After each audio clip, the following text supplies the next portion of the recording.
Hello, my YouTube beauties. This is Speak Up For Yourself, part 2, continuation from the locker room. So basically, I was talking about, where did I leave off? Oh, the Uber driver. So yes, on August 3rd, 2022, my son and I was headed to the Carnival Cruise that I put up on YouTube several months ago. Wow, it's almost a year since I went on a Carnival Cruise. I don't know how I feel. For me personally, I didn't like the Carnival Cruise. I was just telling my ex the other day, because he actually took his daughter, and I was like, oh, that's nice.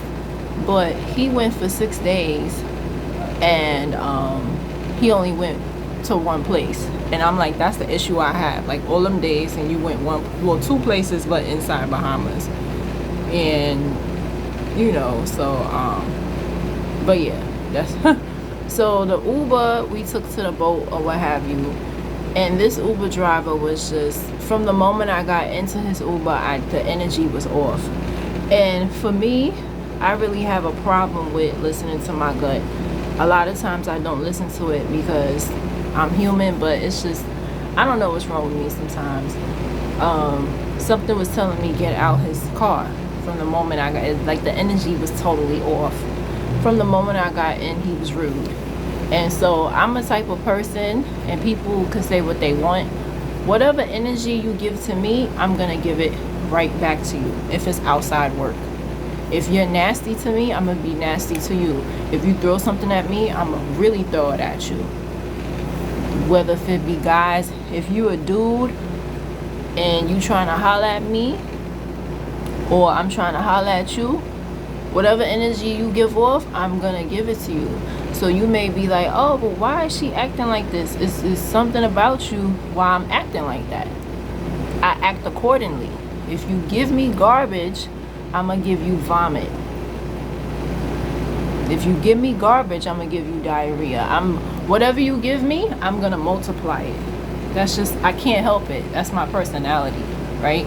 If I'm at work now, I might be nice to you, because it's kind of like, I feel like I don't know if I may see you again. And people are weird at work. So my experience is, at work, somebody might be nasty to you, but that's not how they really feel about you. I've had people be nasty to me and talk about me in a positive way. And I'm like, I didn't even know that hoe liked me. Like, and they like, oh, I've heard positive things about you, Crystal. What? Miss So-and-so don't even like me. Like, they like, well, she likes something. And the Bible says that he'll make your enemies your footstool. So the enemy knows your giftings and your callings, but they can't deny it. They can't deny your swag. So I digress. So with this Uber driver, from the moment I came in, his energy was off. He was rude to me. I was rude right back to him. Right back at him. So, like I said, I'm eating my bagel. No one, mind you, I've been taking Uber since 2017, and I remember I was on vacation with my son, and the hotel clerk had put me on. He was like, mister, you have Uber? I said no. He was like, you need it, download it, whatever. He put me on. And then my boyfriend at the time, in 2017, he was like, what, girl, you need some Uber in your life. So that's when I started taking Uber. And all these years I've taken Uber, this is what, 6 years, I've never had somebody to tell me to put my food away. So it was very strange. And my whole thing is, you don't know my situation. I could be a diabetic. Like, my father has diabetes, and he has to, certain times when his blood sugar is too low, he has to have sugar, right? Or like with me, I'm a type of person, I have to eat breakfast when in the summertime. I don't know what it is. Maybe because my iron is low. It's not always low at times, but I'm a type of person, I have to eat breakfast. There's a lot of people who don't eat breakfast in the summer and they're fine. They don't drink anything, they don't eat anything, and they're very energized. Me personally, I have to eat breakfast in the morning. I have to. Because when I don't eat breakfast, I literally, in the summertime I start to get dizzy and delirious. I start seeing spots. It gets real ugly real quick. So I have to eat breakfast in the summertime. And this is like since I was little. I have to. Even if it's just some fruit, I'll be like, excuse me, sir, ma'am, whatever. Like it's serious. You know, I might have something else going with me, but that's my body. I have to eat breakfast. You know, I eat breakfast in the winter. Like as of now, my diet right now is fruits and yogurt in the morning. My doctor said, and previous doctor said, they said, yo, that's pretty good. Whatever you're doing, keep it up. I lost my stomach. I had a big old pot belly my 31st birthday, and I started eating salad and fruit and yogurt and flat stomach. So I started eating fruits and stuff because I'm not really a breakfast person. You know, I'm not the pancake type, grits type. I had a previous boyfriend who did that. He used to make breakfast, and then now my son, he makes breakfast, and his grandmother, she does that, you know. So I'm not really into the breakfast thing, but I know I have to put something in my stomach in the mornings. So I'm eating my bagel, and he's like, oh, you gotta put on your mask. I said, you see me eating, right? Literally less than 2 minutes later, I put on the mask that he gave me, and he's rambling on, right? He's just talking. So at that moment, I'm like, I'm going to make a complaint on you. He stops the car. He gets out of the car, and I hear an operator say, is she black or white? So he called the cops on me, you know. So at this point, I'm in denial. I'm like, no, this nigga did not just get out the vehicle and abandon me and my son, like really standing in the street like a madman. So at that point, I ordered another Uber. I canceled that one. And the next Uber was like, huh? You know, so I definitely reported him. I had his license and everything. And fast forward to February 12th, he pled guilty because I called 301. This was, I just wanted to let everybody know, when you have a complaint on an Uber driver, it goes to court, right? Because it's illegal what he did. Right? Even though people don't think what? Yes. There's things that they have to do, and there's things that they have a protocol. They can't just do what they want to do. It's still a job, right? Like there's certain things I can't do on my job, right? So it's illegal for him to abandon the vehicle, and that's what he did. He stopped the car, he called the cops on me. I left before the cops came because I'm not going to entertain that. It's not even about me being afraid. Yeah, it's not even about me being afraid of cops. It's just like he started getting ignorant. And I told him my piece. I said, if you're that scared of COVID, stay your ass home. Are you new to, I asked him, are you new to the country? Because at the end of the day, people do what they want to do in cab rides. Like you can't, the only thing you could really control is smoking. Like a person should never come into somebody's cab and start smoking. But eating, drinking and stuff, you cannot stop somebody from doing that. People are on their way to work, doctor's appointment. You don't know people's situation where they have to eat. You know what I'm saying? What if I was on medication? But you know what I'm saying? That's my whole thing. And I remember telling some coworkers, they not right upstairs anyway. But some people was like, oh, that's crazy. And then some people that I told months ago this scenario, they was like, oh, that's his car. Which no, I'm the customer, and customers come first, period. Like at the end of the day, it's not like I'm taking feces and putting it all over his car, or it's not like it's not like I got a 2-year-old and he wilding out, whatever. You know what I'm saying? I'm eating my bagel. What does that have to do with you? Then on top of that, he had a screen. He had a screen to block between me and him, and he had on a mask. So why do I have to wear a mask too? Like, it was just ridiculous. And I was so happy when I got that email that said he pled guilty and he was reprimanded. They was like, thank you for da da da. I'm like, yeah, justice was served, because it's like at the end of the day, the way, and I kept saying it to him. I said, that is your opinion. That's how you feel about COVID. You want to wear a mask 24/7. That doesn't mean that I have to wear a mask. At the end of the day, this is not your house. It might be your car, but this is your job right now, and you're not making me very happy. I'm the customer, and you need to make me happy. And even the next Uber driver said it. He was like, the customer comes first. I'm like, yeah, exactly. I'm not a belligerent person. I'm not a dramaful person. I don't go around just making scenes. That's not who I am. But if you fuck with me, I will report you each and every time. You know, each and every time. And the way I'm this way because I've let so much stuff slide when I was younger.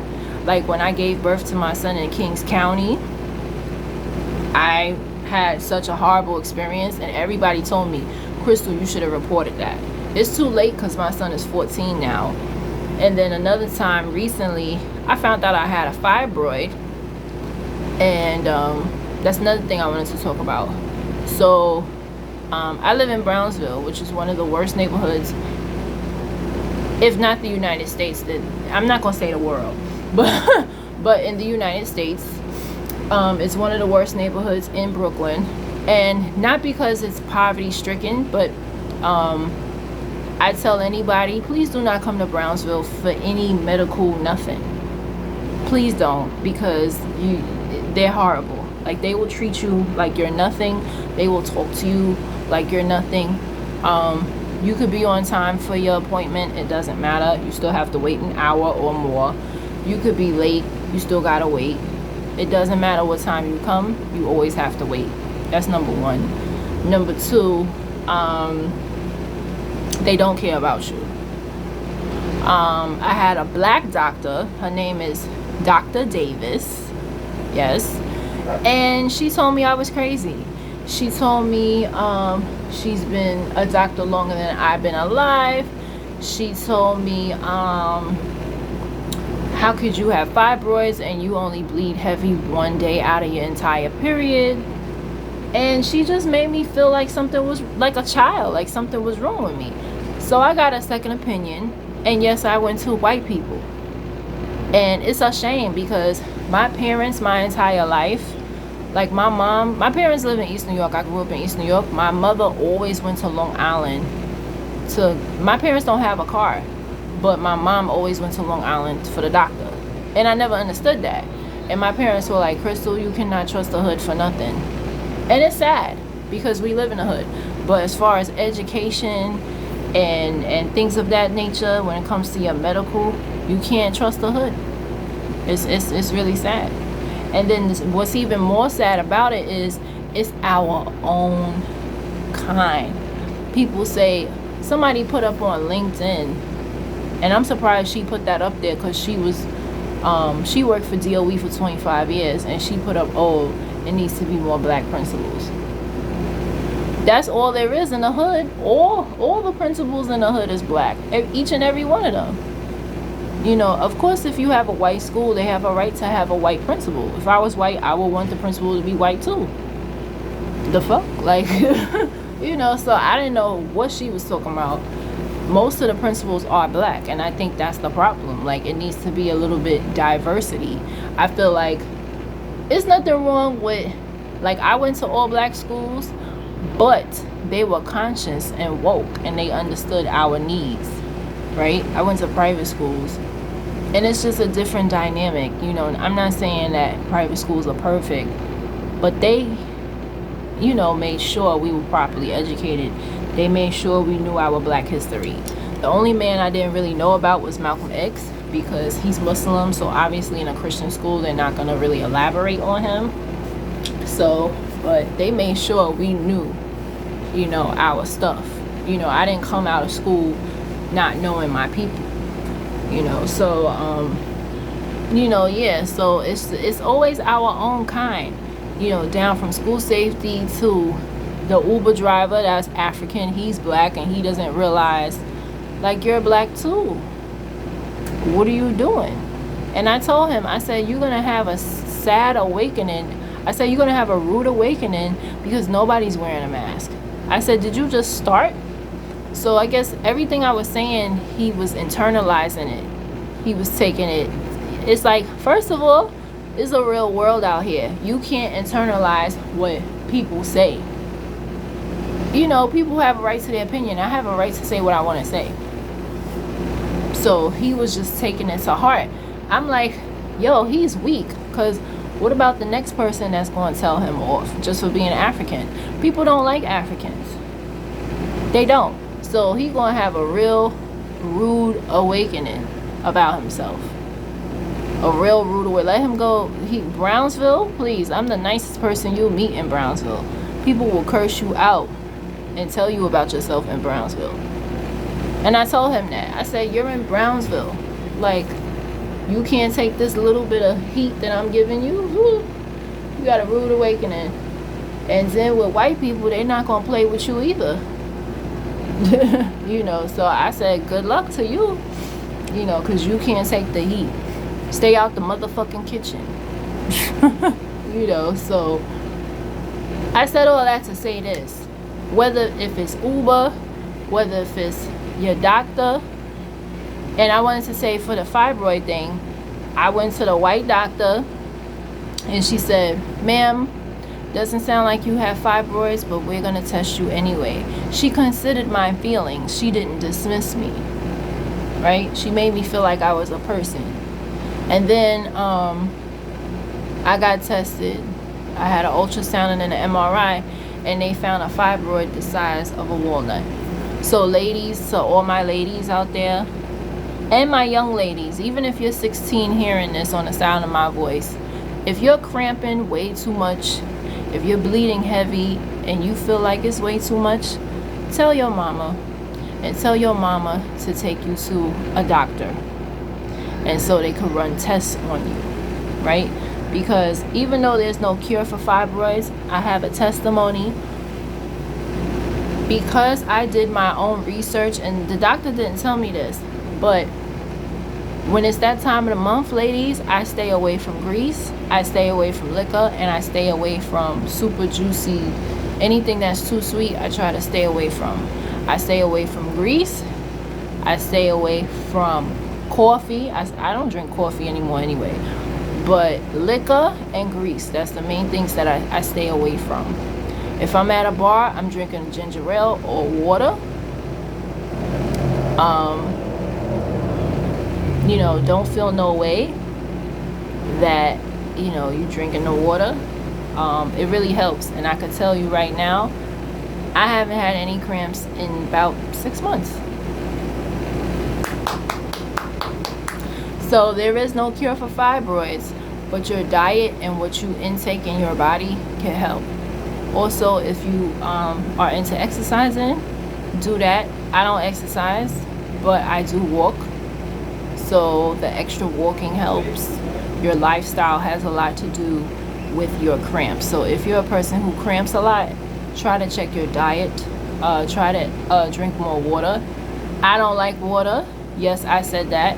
But I started drinking seltzer water. I need something with flavor in my life. So I used to drink the water in the thermos, but the taste of water has changed. The taste of water has changed. So I now drink seltzer water. Recently I found out that sparkling ice is no good for you. Most of the men that I know, they are very, what's the word? They're very health conscious. So I'm constantly asking, like, is this good for me? Is that good for me? So I want to say that to my ladies. Like, you see a coworker or somebody you went to school with and they work out, ask them what do they eat. Ask them some things, and that could kind of help you. One particular coworker, a couple of people I know detox. That's not for me. Like, it's really not. It's not like I can't, you know, just starve myself. I like food. I have to eat. But, you know, find out what works for you. and get some pointers from. You see somebody that got a nice body, there's a reason why they got a nice body. The Lord didn't bless them with that. They worked at it, right? And I wanted to say that. I said, you know, now us as women, the Lord blessed us with boobs and butt or whatever. But when you see a man with a nice body, he worked at it. He worked at it. The Lord did not bless him with that. He blessed himself with that. So it's good to ask questions, ladies. Ask them, what do they eat? What do you know? And that can help your life. Really could. And it's helped my life. You know, so yeah. And that's what I wanted to say. Like, don't be afraid to speak up for yourself. If you feel like something is wrong, they have a saying for MCA: if you see something, say something. If you feel something, say something. If you know something ain't right, make a complaint. If you're at a restaurant and a waiter is playing you, tell their manager. Stop accepting bullshit. And I'm so serious about that. I'm tired of black people tipping waiters and waitresses, and you done waited an hour for your food. Don't tip. Stop it. Because you know when you tipping them, they feel like they did something. No. Don't tip them. Right? Don't tip them. Stop doing it. Stop. You know. And if you don't like something, make a complaint. Don't feel bad about it. It's not about snitching. You are the customer. You are the client. And those of you who have children, if you don't like something about your child's school, report it. Call 311. I'm a walking advertisement for 311. Anytime I needed anything, I called 311. So, yes, those are my thoughts. That don't be afraid to speak your mind, and don't be afraid to complain. And those are my thoughts.